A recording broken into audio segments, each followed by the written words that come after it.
What if you and I had a dream school? Ano kaya yun? Would it have dinosaurs like experiments? Little things that become big. What if we could suddenly see invisible things? Would it have a giant heart or a big, big brain? Or fly us into outer space? May sagot sa ating mga tanong, pero tuturuan din tayo magtanong. Okay lang din magkamali, so that we learn so much more. Sa dream school natin, learning is never boring. So it's an adventure. How do we do that? What do we do with the power of science, art and imagination? All the wonders you will find in the mind is school. Tara na! Join us as we explore Mind School, the coolest space for science and art ideas. Step into amazing portals with us, where extraordinary, weird, and mind-blowing connections. Come to life!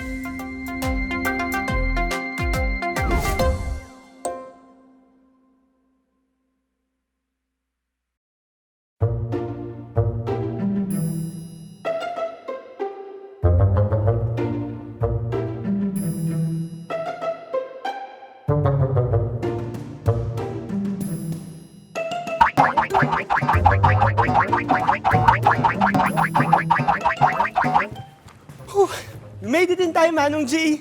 Hello everyone! Yan ang maganda. Yung on time kayo lagi when it comes to starting our learning adventure. We're very excited, Manong G. Diba sabi niyo last time, you're gonna help us discover stress busters that could help us cope with our problems every day. Common pa lang ang mga stresses, no? Di kasi natin pwede iwasan yung mga problema natin. At akala ko talaga dati, yung mga minamalas ang nasistress. Oo nga. And especially for us teenagers, when there seems to be so many things we want to do na sabay-sabay. And parang kulang lagi yung resources, oras, or minsan ayaw tayo payagan. Una sa lahat, meron tayong kailangang makilala na 5 permanent residents of the brain. Ang 5 basic emotions. Andito lang yun sila kanina palakad-lakad. Asan na kaya sila? Dito lang yun sila Ano yun? Narinig mo yun? I am fear. Ako yung isa sa 5 permanent residents ng brain. Pag merong kakaiba sa paligid, na-suspicious, like kung may bagong salita katulad ninyo, ako ang emosyon na boss sa brain ninyo. May bisita lang kami, Fear. Ano ang nararamdaman namin sa situations kapag ikaw ang boss sa brain namin? Iba-ibang level ng takot. Depende sa sitwasyon. Minsan ay paunang nervyos.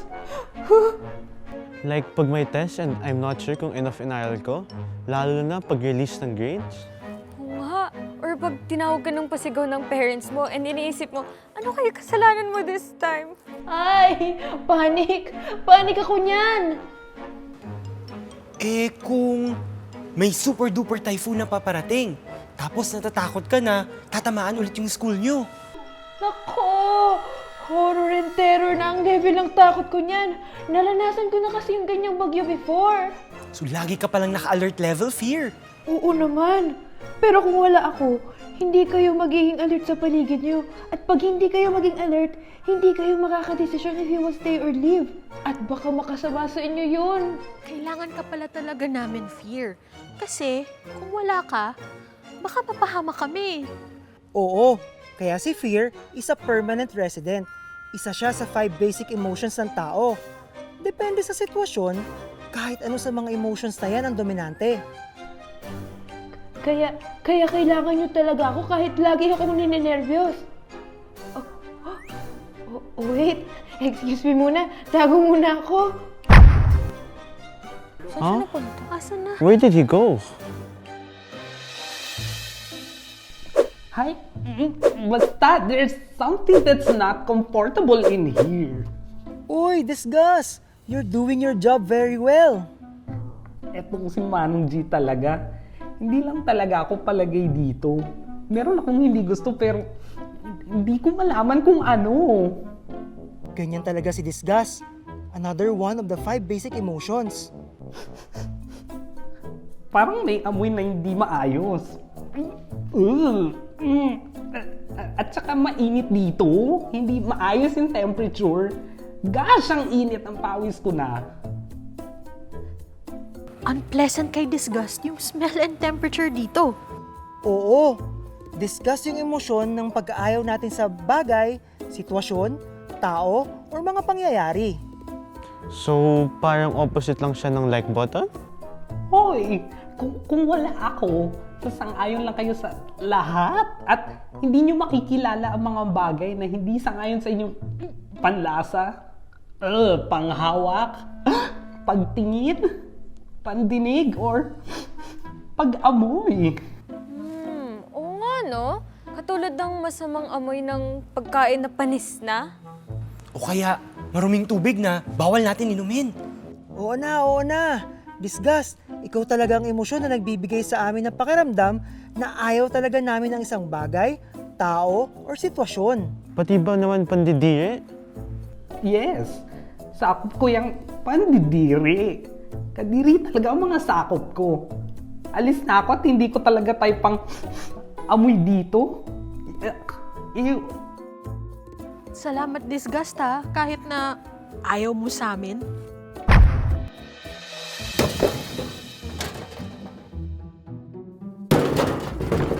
Manong G! Parang may parating na galit. May bagong bisita tayo. Another very interesting basic emotion. Anong ba yan? I already told our crew they should get new lights for this part. Hindi na naman ako sinunod. Uy, anger. As usual, galit ka na naman.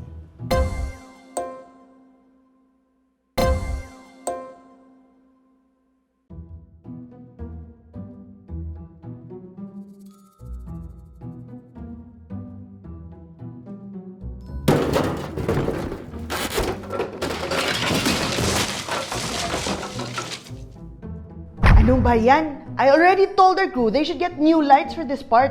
Hindi na naman ako sinunod. Uy, anger. As usual, galit ka na naman. Ano pa, Manong G? Hindi kasi talaga nasusunod ang mga bilin ko dito parate. Yung mga kasama mo, may permit ba yan? Of course. May special permit lahat ng mga questers dito sa Mindy School. Siguraduhin mo please, Manong G. Mas tataas pa ang level ng anger ko pag nalaman ko na walang permit ang mga kasama mo. Ano po ba yung ikinagagalit nyo? Madami. Di ba kayo nanonood ng balita? Ang daming plastic sa dagat, wala na tayong gubat, ang daming batang hindi ma-afford ang edukasyon, sobrang na-take over na ng mga nega ang social media, madaming fake news, hindi ako nauubusan ng kinakagalit. Sa bagay, madami nga talaga pwede ikagalit. Sa school nga namin, pag nagkapikunan sa sports, ang bilis magalit ng mga teams kaya nauuwi sa away. Totoo yan. At pag nagsitahan sa mga comments ng mga post nila, nako, ang dami talaga nagkakagalitan. Nandyan talaga ako sa mga sitwasyon na yan. Kung wala ako, hindi nyo mararamdaman na urgent ang kailangan na action sa madaming bagay. Kailangan madaman nyo ang galit. Sa social media nga, no? Napakaraming anger ang boss sa mga brain nila. Madaming galit sa social media, pero nagtatago naman sila sa internet. So galit din ako sa ganun. Sobrang busy ng schedule niyan si Anger. Mas madali siyang tawagin ng mga teenagers. Lalo na kung may mga away sa school, sa social media. Alam niyo na. That's so true, Manong G. Pag gusto ko mag-hangout sa friends ko na tuloy-tuloy, nagagalit ako sa magulang ko pag hindi ako pinapayagan. Ako naman, pag sunod-sunod yung chores ko, parang ako na lang lagi nakikita ng parents ko for chores. Nagagalit din ako sa kanila and sometimes, I kind of lash out na rin. Ay nako, fully booked ako pag may mga away. Ano, nabully na naman si Miko? Humanda sa akin yung mga bullies na yan. Bilis naman yun nawala. Nakaka-tense kasama si Anger, no? Oo. Sobra, no? Kaya aware ka dapat pag siya na ang boss sa brain mo. Si Anger galit, pero ako naman, sa dami ng problema, parang wala na talagang pag-asa. Yung hirap pang edukasyon ngayon dahil sa hirap ng buhay. At may pandemic pa. Yung pagbago ng klima na nakakaapekto sa buhay at pagpasok natin sa eskwela at trabaho. Nakaka-depress. Naku, Sadness, ganyan talaga ang nararamdaman ng marami, lalo ng mga kabataan. Sa dami ng problema natin, parang mahirap na sila lahat masolve. Naiiyak ako parati and I want to give up na. Parang kahit ano ang gawin natin, hindi ito enough. Walang nangyayari para ma-improve ang mga bagay-bagay. Naiintindihan ko yung emotion na yan. Lalo na nung kasagsagan ng pandemic na maraming nawalan ng pag-asa. Si Sadness, parating madilim ang tingin sa paligid. Hindi yan siya nakakakita ng liwanag or solusyon.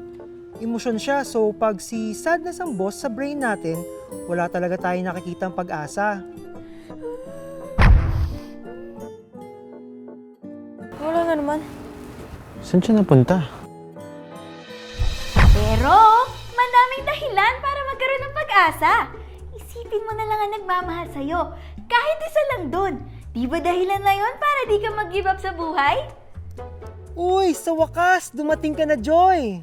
Hello, hello, hello, everyone! It's so wonderful to be here with all of you. Oh, just look at how beautiful this place is. And I just love the lights. And even the temperature's just right. Grabe, ang super positive ni Joy.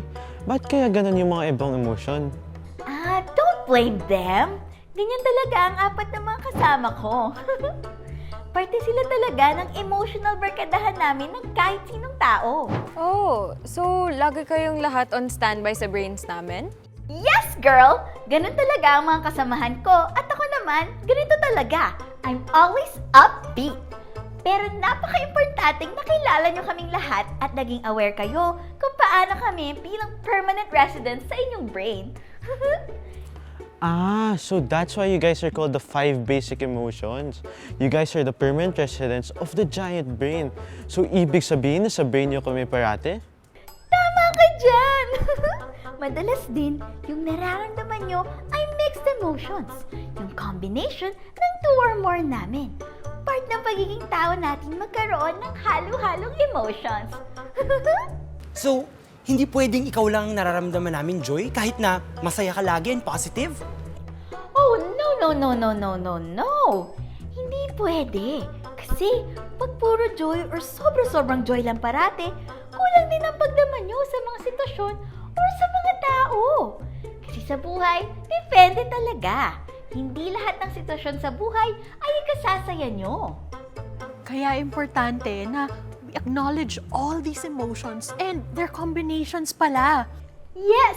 Kasi as you said, permanent residents talaga kami ng brain nyo. Mas gets ko na po ngayon. Natural lang talaga to have all of these emotions and we shouldn't be guilty that we feel any of them. Very good!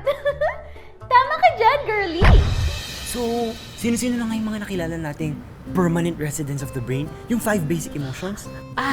Meron si Joy, sadness, disgust, sino yung iba? Si anger. Anger. Tapos, At si fear. fear. Yun yung 5. Hi everyone! Madaming iba't ibang experiences ang ino-offer ng buhay. Kaya iba't ibang emotions din ang nararamdaman natin depende sa sitwasyon. Uy, Kuya King! Sakto ang timing mo. Nakilala na nila ang 5 barkada ng basic emotions. Everyone, this is Kuya King. He studied developmental psychology and he helps manage this giant brain, including the 5 basic emotions. He's also a peer educator, someone who's knowledgeable and shares information, katulad ng health information, with a group or community so we can make good decisions. Hi, Kuya King! Hi! I'm very happy to be here and I'm glad that you've already met the 5 basic emotions earlier. Katulad ng nabanggit kanina, nandyan lagi ang mga emotions sa brains natin. Ang importante, hindi fully booked, overbooked, or overstaying ang bawat emosyon. So parang laging nag-meeting at nag-argue sila para makuha ang share ng kaisipan natin? Tama ka, Simon. Kaya kailangan maintindihan natin at lagi tayong aware sa 5 basic emotions na yan para ma-manage natin sila at makapag-cope with stress. So ano po ba yung mga stress busters or ways to cope with stress na pwede natin gawin now that we know that the 5 basic emotions are always there? And that we shouldn't be guilty that we feel any of them. Very good questions yan. Meron ako ipapakita sa iyong paraan. Ang tawag dito ay ang bilog ng buhay. Ang bilog ng buhay ay makakatulong para matandaan natin ang mga aspeto na kailangan natin pangalagaan para tayo ay makapag-cope with stress.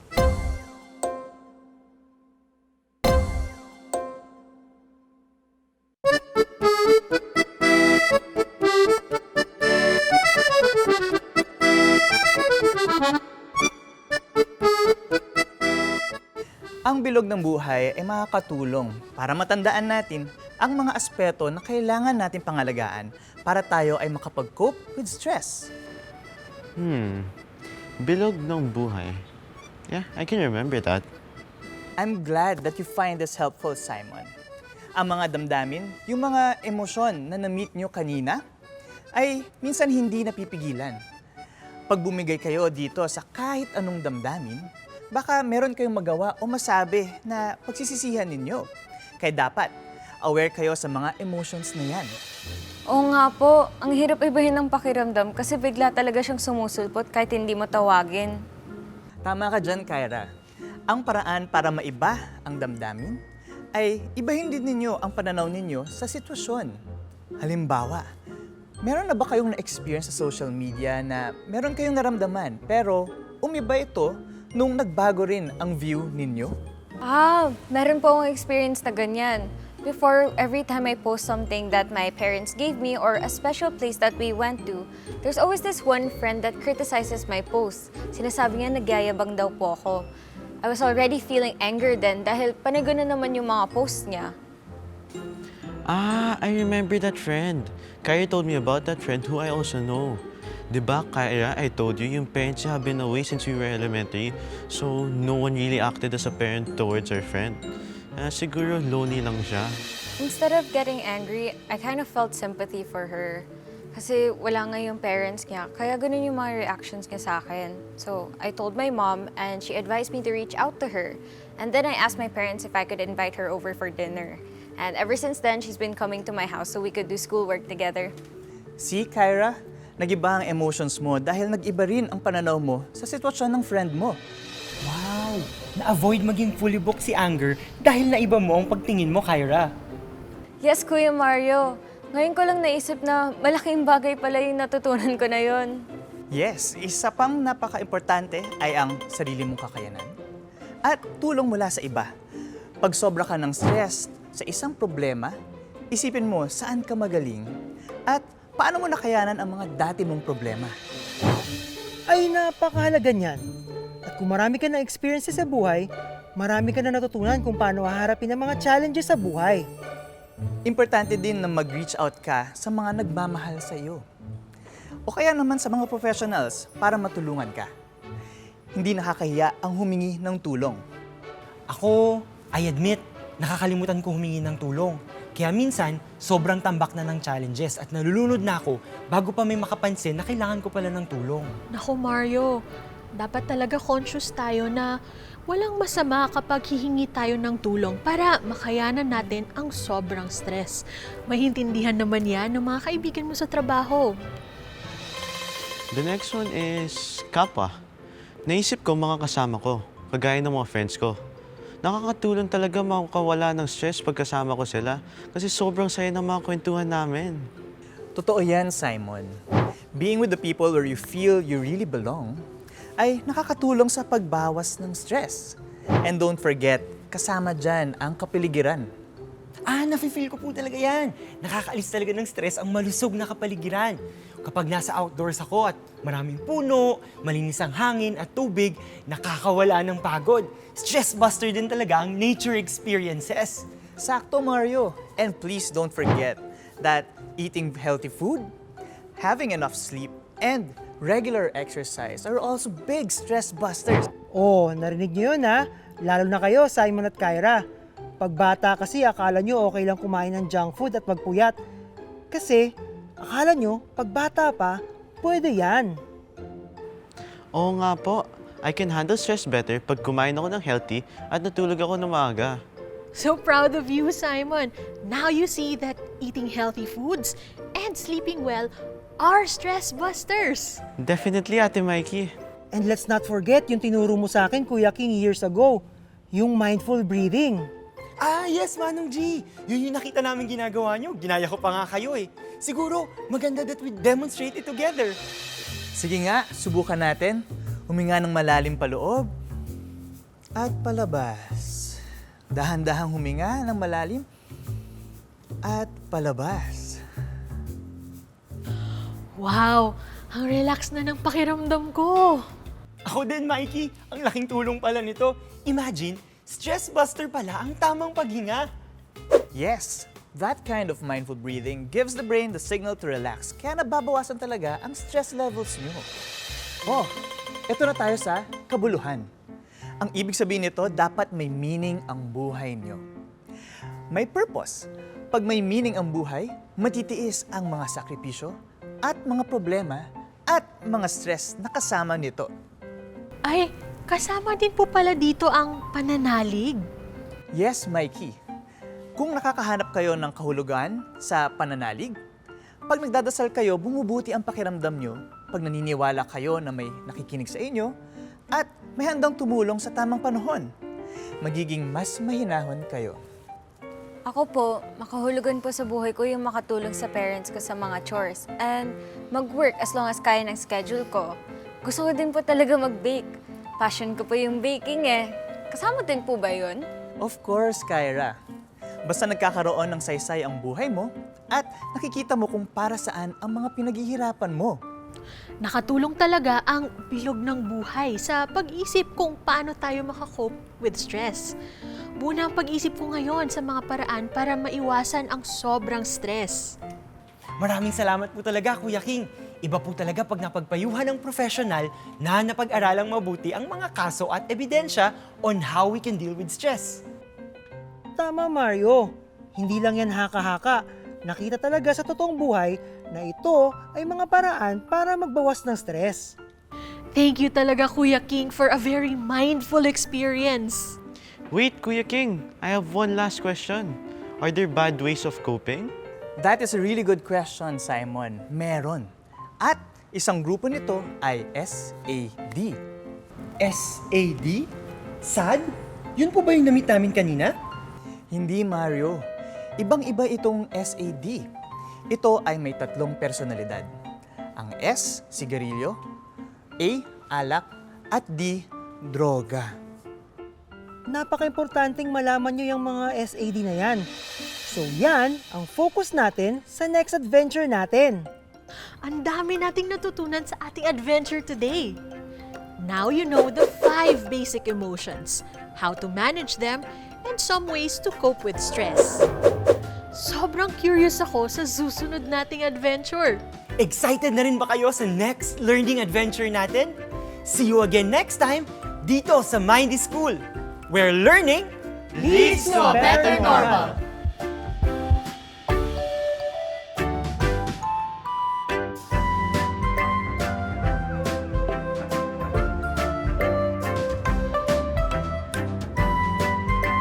Everyone, this is our expert psychologist, Professor Gina. Hi, Prof! Hi, Prof. Gina! She will help us understand why teens might use a SAD, sigarilyo, alak, or droga, and how we can help them become healthier. Hello there! Welcome to the House of the Teenage Brain. This is the bedroom or the limbic region. As you can see, fully furnished na siya. Kasi nga, well-developed na ang emotional center ng teenage brain.